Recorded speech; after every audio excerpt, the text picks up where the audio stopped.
Hola hermanos, ¿cómo están? Espero que todos se encuentren bien. Eh, Hoy día quiero hablarles acerca de Jonás. Jonás es un libro del Antiguo Testamento que se encuentra entre Abdías y Miqueas. Y Jonás es una historia que normalmente se usa para hablarles a los niños y enseñarles acerca del concepto de la obediencia. Les voy a ir contando un poquito de la historia, no la vamos a leer completa, es un libro pequeño de 4 capítulos, pero la idea es que, yo creo que la mayoría lo conoce, pero la idea es que usted vaya, lo pueda leer en su casa. Y ahora, eh, primero les voy a contar que Jonás significa paloma, ese era el significado de su nombre. Y vamos a comenzar leyendo capítulo 1 y dice, vino palabra de Jehová a Jonás, hijo de Amitai, diciendo, levántate y ve a Nínive, aquella gran ciudad, y pregona contra ella porque ha subido su maldad delante de mí. Jonás se levantó para huir de la presencia de Jehová a Tarsis y descendió a Jope y halló una nave que partía para Tarsis y pagando su pasaje entró en ella para irse con ellos a Tarsis, lejos de la presencia de Jehová. Vamos a orar antes de continuar. Padre amado, Señor, le agradezco este nuevo día, Señor, le agradezco, Padre, el poder compartir esta palabra. Señor, le pido que esto sea de bendición, Padre amado, a cada uno de nosotros, Señor, de bendición a su pueblo, Señor, que podamos ser ministrados, exhortados, Señor, a través de esta palabra. Trae revelación, Padre, para tu gloria. En el nombre de Jesús, amén. Bueno, entonces, ¿qué pasa? Cuando Jonás se sube a este barco, ¿cierto? Huyendo de la presencia de Jehová, ¿qué creen ustedes? ¿Se puede huir de la presencia de Jehová? ¿Ustedes piensan que eso le dio resultados a Jonás? Bueno, déjenme contarle que la palabra de Dios me dice, ¿a dónde me iré de tu espíritu? Esto está en el Salmo 139. ¿A dónde huiré de tu presencia? Si subiera a los cielos, allí estás tú. Y en el Seol, si hiciera mi estrado, allí también tú estás. Si tomara las alas del alba y habitara en el extremo del mar, aún allí me guiará tu mano y me asirá tu diestra. Si dijera, ciertamente las tinieblas me encubrirán, aún la noche resplandecerá alrededor de mí. Aún las tinieblas no encubren de ti y la noche resplandece como el día, lo mismo te son las tinieblas que la luz. O sea, ahí me dice claramente la palabra de Dios en este salmo que no puedo huir de la presencia del Señor. Definitivamente no, pero sí podría huir de su llamado, podría huir de su mandato, ¿cierto? Pero jamás de su presencia, porque Él tiene la facultad de estar en todo lugar. Entonces vamos a seguir. Cuando Jonás entró en ese barco, hubo una gran tormenta. Yo les voy a ir contando un poquito de la historia como para ir avanzando rápido, ¿ya? Y vamos a ver algunos puntos que a mi juicio son los más relevantes para poder desarrollar el tema. Eh, Entró en la nave, ¿cierto? Con los marineros que partían hacia Tarsis. ¿Y qué pasó? Resulta que vino una tormenta, una gran tempestad. Yo me imagino que el barco, por lo que describe la palabra, se movía de un lado para otro y tienen que haber ido desesperados los marineros. Y dice que comenzaron a botar los enseres, a tirarlos al mar como para dejar la nave más liviana. Eh, y Jonás había bajado al fondo de la nave y adivinen qué estaba haciendo. Jonás estaba durmiendo, dice la palabra en el capítulo 5, dice, Jonás había bajado al interior de la nave y se había echado a dormir. Bueno, el patrón de la nave fue y lo despertó y le dijese, levántate dormilón, le dice, clama a tu Dios. Quizás Él tendrá compasión de nosotros y no pereceremos. Mientras tanto, cada uno de esos marineros estaban clamando a sus dioses, porque eran hombres paganos que tenían diferentes dioses. Eh, entonces, estos marineros dijeron, echemos suerte para ver a causa de quién nos ha venido este mal.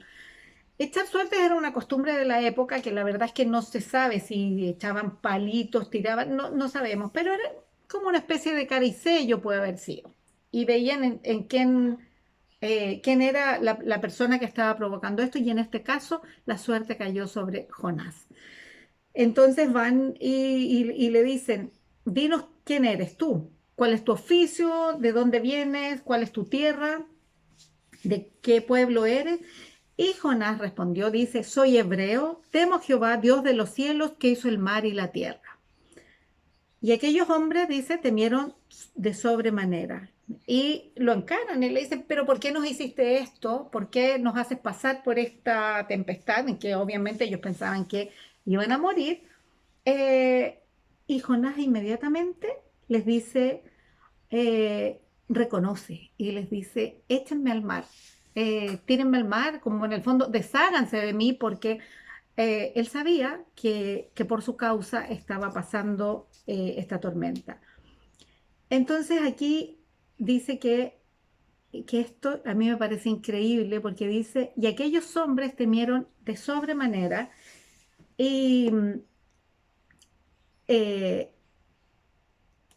perdón, dice, aquellos hombres temieron de sobremanera y empezaron estaban complicados, no querían llegar y tirar un hombre al mar y que bajo su responsabilidad cayera el hecho de haberlo matado.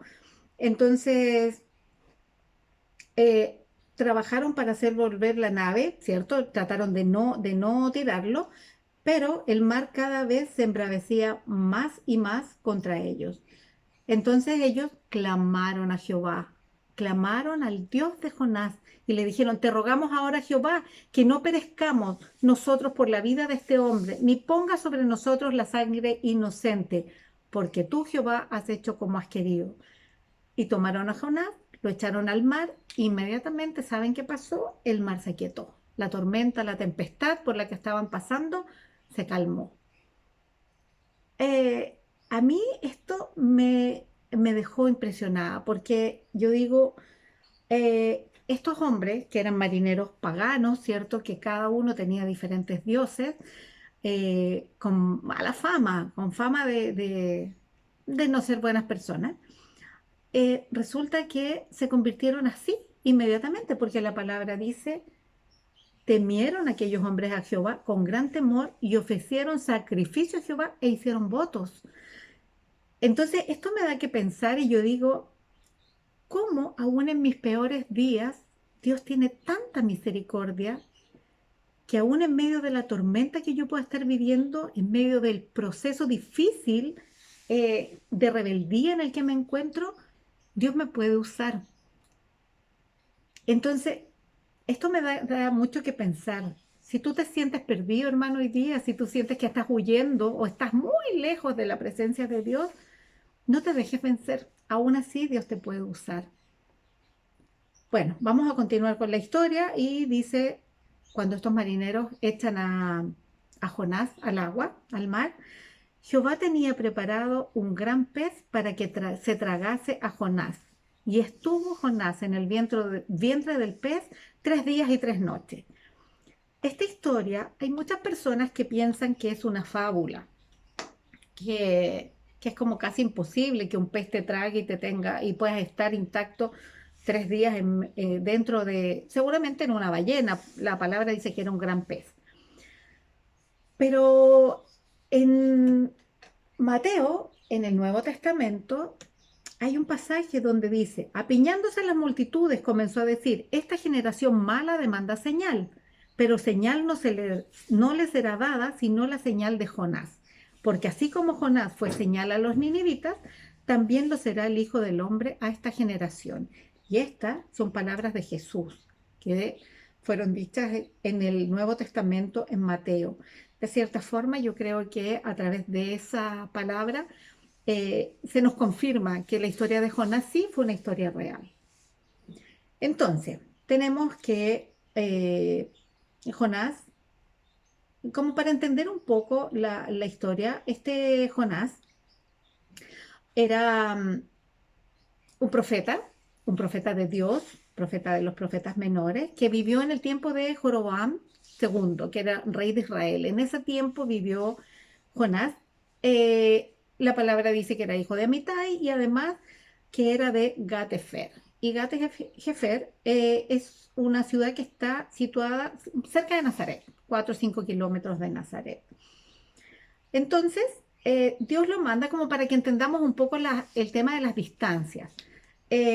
Dios está mandando a Jonás que salga de ahí, de ese lugar en el que él estaba, ¿cierto? Y lo manda a Nínive. Y Nínive era lo que hoy día es Mosul, que está en Irak, ¿ya? Entonces, ¿qué hace Jonás? Él dice que se va a Tarsis, baja al puerto de Jope, ¿cierto? Y ahí toma la nave que lo va a llevar a Tarsis. Entonces, tenemos a Jonás, que estaba en Israel, Dios que lo está mandando que vaya a Nínive, lo que es Mosul, hoy día en Irak. Y Jehová qué hace, perdón, y Jonás qué hace, toma ese barco y se va a Tarsis, en la dirección opuesta, eh, y que es hoy día lo que es España, Andalucía, ¿ya? ¿Por qué cree usted que Jonás toma el barco en la dirección contraria? Hay muchas personas que dicen que era porque era miedoso, por irresponsable, podríamos pensar mil cosas, hasta ahí, hasta dónde vamos, ¿cierto? Porque era débil, cobarde, un rebelde. Podríamos pensar muchas cosas, podríamos pensar incluso de que como muchos, quizás él pensaba que eh, Dios era un Dios exclusivo para el pueblo hebreo. Y quizás a él le parecía que estos gentiles no eran merecedores de, de este Dios bueno y lleno de misericordia. Pero realmente la razón por la que Jonás no quería ir a Nínive era porque Nínive era la capital de Asiria y Asiria fue una nación muy mala. Era una nación muy sanguinaria, era una gran nación, como dice la palabra, porque la describe como una gran nación. Era tremenda. Tenían ejércitos, caballería, era una nación grande y no solo numerosa en personas, era en adelantos. Y eran terriblemente sanguinarios. Dice que sus técnicas de guerra eran, dividían a las familias, colgaban a los hombres, ellos llegaban a un lugar a conquistarlo, colgaban a los hombres en las entradas de las ciudades, violaban a sus mujeres eh, y por lo tanto, bueno, con todo ese prontuario eran enemigos de Jonás. Jonás no quería que ellos se salvaran, definitivamente, porque eran muy malos. A mí me gustaría hacer un poco de justicia con este personaje, con Jonás, que normalmente se enseña como que fue el rebelde, porfiado, que, desobediente, que se fue en la dirección contraria, que si bien es cierto, lo hizo, es así, pero no solo fue un desobediente, también dicen que era egoísta, así se describe en muchos estudios, pero pese a ese carácter complejo que describen de Jonás, yo veo en esta historia a un hombre súper honesto, capaz de pararse delante de Dios, porque él conocía al Señor, él era un profeta, no él era un desconocido, él conocía realmente a Dios, sabía cómo Dios pensaba, cómo Dios actuaba. Y pese a eso, tuvo ese momento eh, no sé si llamarlo de debilidad, de desobediencia, y se fue hacia otro lado. ¿Qué pasó? Vamos a seguir con la historia. Eh, Cuando Jonás lo tiraron al mar, ¿cierto? Entonces vino este gran pez. ¿Qué pasó dentro del pez? Fíjese que el pez fue el lugar en donde Jonás se arrepintió. ¿Ya? Fue el lugar en donde dice que desde el vientre del pez, él dijo, invoqué en mi angustia a Jehová y él me oyó, desde el seno del Seol clamé y mi voz oíste. Esa es la oración de Jonás dentro del pez. En el capítulo 2, versículo 7, dice, cuando mi alma desfallecía en mí, me acordé de Jehová y mi oración llegó hasta ti en tu santo templo. Los que siguen vanidades ilusorias, su misericordia abandonan. Mas yo con voz de alabanza te ofrecí sacrificios y pagaré lo que prometí. La salvación es de Jehová. ¿Y qué pasó? Dios mandó al pez que vaya y vomita a a Jonás y lo tira en tierra nuevamente. Entonces, ¿qué tuvo que pasar para que Jonás, el pez fue la zona de arrepentimiento? Dios proveyó ese pez y no lo dejó morir en el mar porque Dios tenía un propósito en la vida de Jonás. Este pez lo tira de vuelta al mar. ¿Y qué pasa ahí? Viene nuevamente por segunda vez palabra de Jehová y le dice: levántate y ve a Nínive, aquella gran ciudad, y proclama en ella el mensaje que yo te diré. Y se levantó Jonás, y seguramente no muy contento, dice, conforme a la palabra de Jehová, eh, partió a Nínive. Entonces, ¿qué pasó cuando él llegó a Nínive? Fíjese usted que dice que los hombres de Nínive creyeron a Dios y proclamaron ayuno, se vistieron de cilicio, desde el mayor hasta el menor de ellos. Cuando la noticia llegó al rey, que era un rey malo, dice, el rey hizo proclamar y anunciar en Nínive por mandato, eh, que los hombres y animales, bueyes y ovejas no gusten cosa alguna, no se les dé alimento ni beban agua. Qué impresionante, hermano. Dice que se cubran todos de cilicio, hombres, animales, y que clamen a Dios fuertemente, conviértanse cada uno de su mal camino y de la rapiña que hay en sus manos. ¿Quién sabe? Dice, si se volverá y se arrepentirá Dios y apartará del ardor de su ira y no pereceremos. Y vio Dios lo que hicieron y que se habían convertido de su mal camino, que se habían arrepentido, y Dios decidió que no los iba a destruir. Esto pasa en el capítulo 3. Yo me imagino, hermano, a Jonás llegando a Nínive de muy mala gana. No iba feliz obedeciendo, pero finalmente iba obedeciendo. Eh, y entra y con un mensaje así muy escueto: Nínive será destruida, dice, en 40 días. Y empieza a gritar este mensaje. Eh, Termina de dar su mensaje, pasa todo esto que les comentaba recién, y se va de ese lugar. Él sale de Nínive, iba muy enojado, porque dice en el capítulo 4, pero Jonás se apesadumbró en extremo con lo que estaba viendo y se enojó. Y oró, dice, a Jehová, y le dice: oh Jehová, esto es lo que yo te decía estando aún en mi tierra. Por eso me apresuré a huir a Tarsis, porque yo sabía que tú eres clemente y piadoso, tardo en enojarte y de gran misericordia, y que, perdón, y que te arrepientes del mal. Ahora pues, Jehová, te ruego que me quites la vida, porque mejor me es la muerte que la vida. Y Jehová le dijo: ¿haces bien en enojarte tanto, Jonás? Él salió, hizo una enramada y se sentó a ver qué iba a pasar. Yo creo que en el fondo Jonás tenía la secreta esperanza de que Dios no se iba a arrepentir y de que iban a empezar a salir humo, fuego, chispas, y que iba a presenciar el espectáculo de los ninivitas ardiendo. Yo creo que eso era lo que él quería en el fondo de su corazón.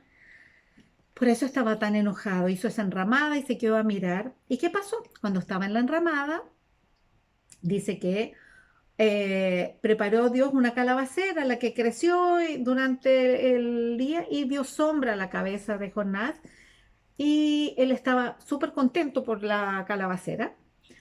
Y al salir el sol, preparó Dios un recio viento solano, el sol hirió a Jonás en la cabeza, que ya se desmayaba y deseaba la muerte, quería solo morir, ¿cierto? Y Dios le dice: tanto te enojas, perdón, dice que este viento hirió a Jonás en la cabeza, se desmayaba. Entonces dijo: ¿tanto te enojas por la calabacera? Bien, digo.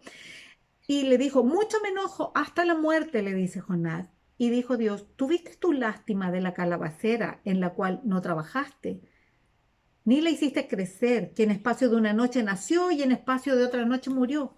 Y no tendré yo, dice, piedad de Nínive, aquella gran ciudad donde hay más de 120.000 personas que no saben discernir entre su mano izquierda y su mano derecha. Ahí termina la historia de Jonás. ¿Qué podemos ver? Y vamos a empezar a analizar un poco. Vemos en esta historia de parte de Dios gran misericordia, vemos su gran amor, vemos la provisión de el viento, la tempestad, el pez que él proveyó para que Jonás se salvara, clemente con una nación que era muy mala, la paciencia que tuvo con Jonás, un hijo desobediente, y ahí podemos ver la grandeza de la paternidad de Dios. Entonces, en esta historia, como para reflexionar un poco, hay varias ideas que yo saqué que me gustaría hacer, parar un poco en esto. Primero tenemos al hombre de Dios, ¿cierto? Que se revela y va en la dirección opuesta al mandato de Dios, como muchos de nosotros, muchas veces. Tenemos a los marineros del barco, hombres paganos, que en medio de la tormenta pudieron conocer y clamar a Dios. Tenemos a Jonás, que estaba durmiendo en medio de la tormenta y en medio de esa desobediencia, aún así, eh, estos marineros, cuando él da ese pequeño mensaje de quién era y quién era su Dios, estos marineros se convirtieron a Dios. Luego tenemos la actitud del rey. Ahí es donde yo me quedé impactada. El rey más sanguinario de la época, la nación más sanguinaria y más mala de esa época, ante un mensaje súper escueto de 5 palabras de un profeta que iba molesto incluso, dice, Nínive será destruida en 40 días, un pueblo que se convierte, un rey que ante ese escueto mensaje de 5 palabras cambia su vida y salva a una nación. ¿Cuántas veces nosotros necesitamos mucho más de esas 5 palabras? ¿Cuánto hemos escuchado? Y aún así muchas veces no hemos sido capaces de entregarnos al 100%. Tenemos que, la misericordia de Dios es grande. Jonás estaba muy consciente de esto. Por eso él no quería ir. Jonás quería hacer su voluntad y no la voluntad de Dios. Por otro lado, tenemos nuestra justicia. Jonás le parecía justo que ese pueblo se perdiera, no se salvara. ¿Y qué nos muestra esta historia? Que se cumple la palabra y dice que nuestra justicia son trapos de inmundicia para Dios. Eso está en Isaías 64:6. Y lo otro que me llama profundamente la atención y creo que es el mensaje central de esta palabra es que debemos amar al prójimo, que no es una elección, que amar al prójimo es un mandato. Y cuando no lo hacemos, también estamos corriendo hacia la dirección contraria. Tenemos entonces como conclusión a este Jonás que conocía perfectamente el carácter de Dios y aún así intentó escapar de él.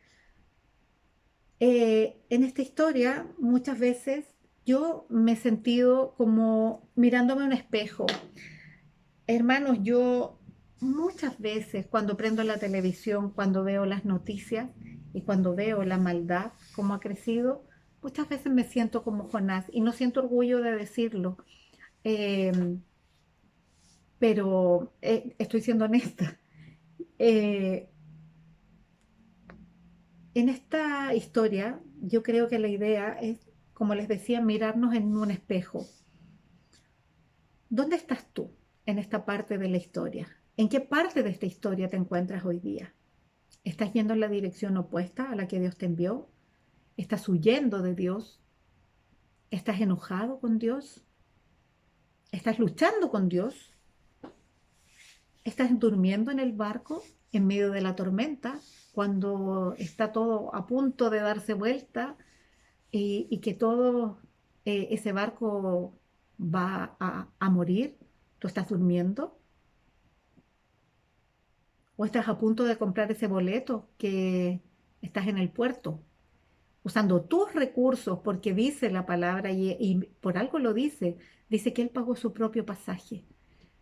Entonces quizás estás listo para partir a Tarsis, a punto de usar tus recursos para irte y huir de la presencia del Señor.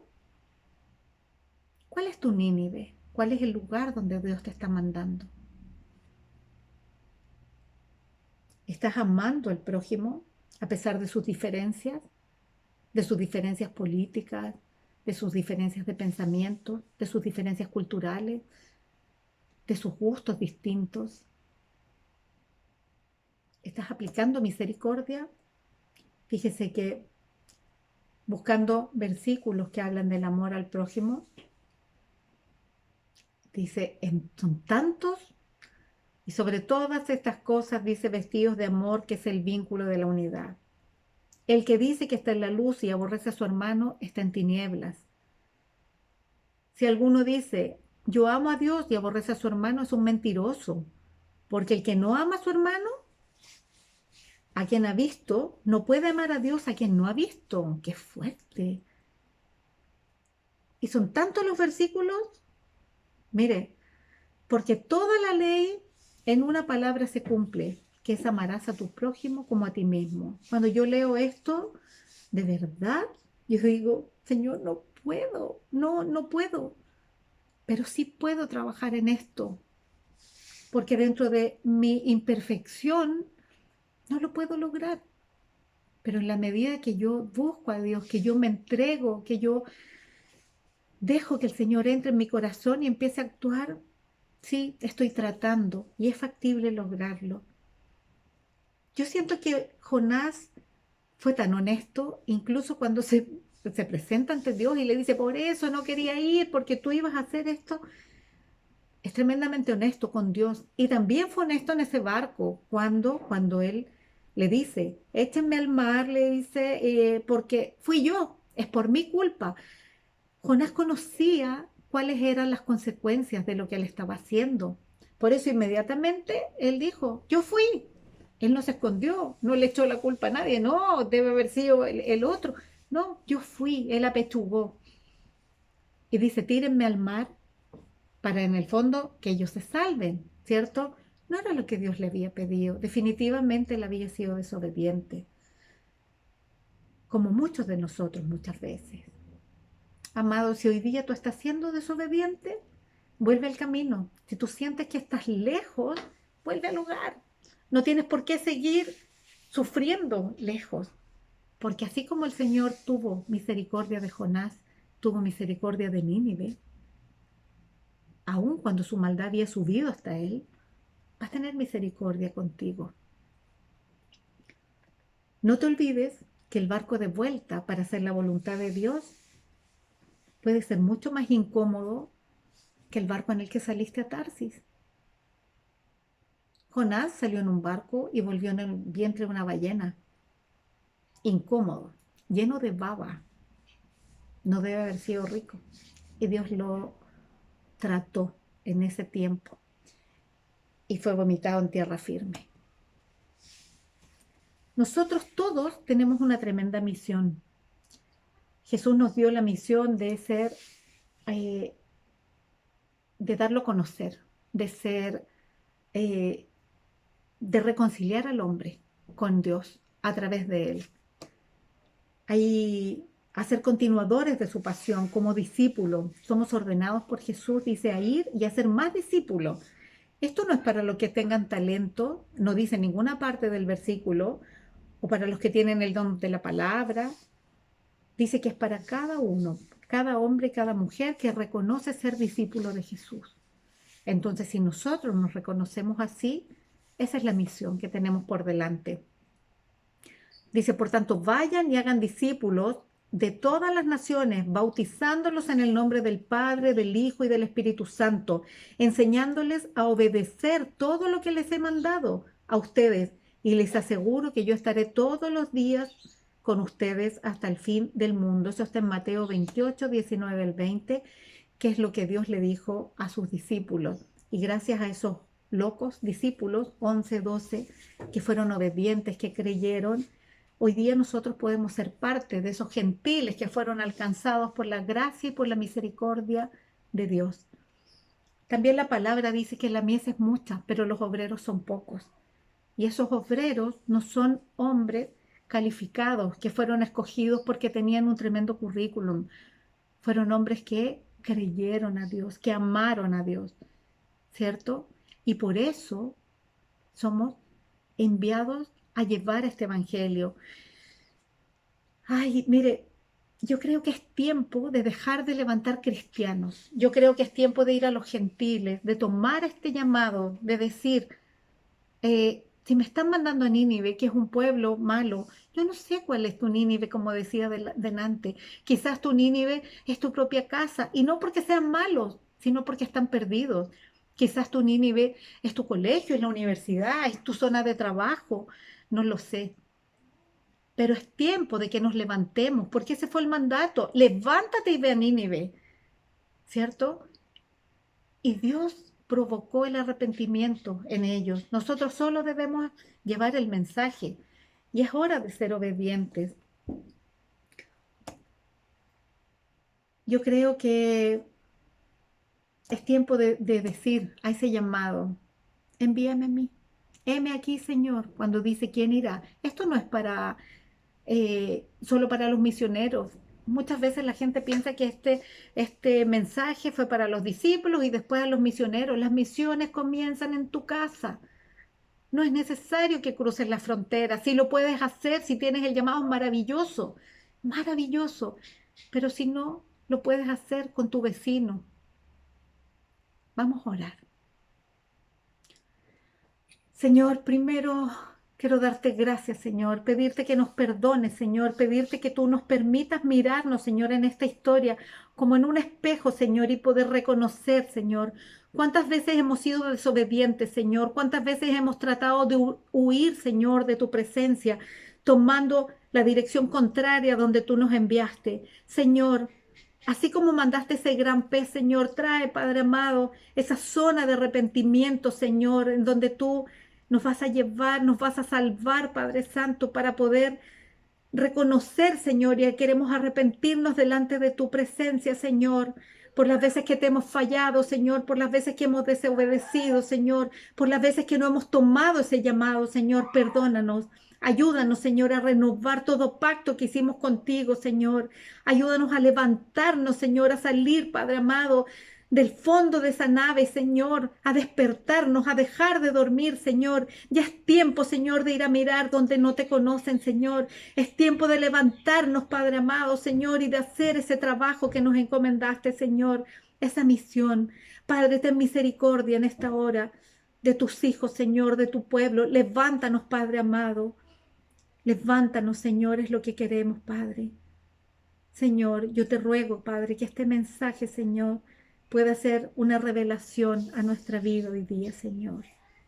En el nombre poderoso de Jesús. Amén.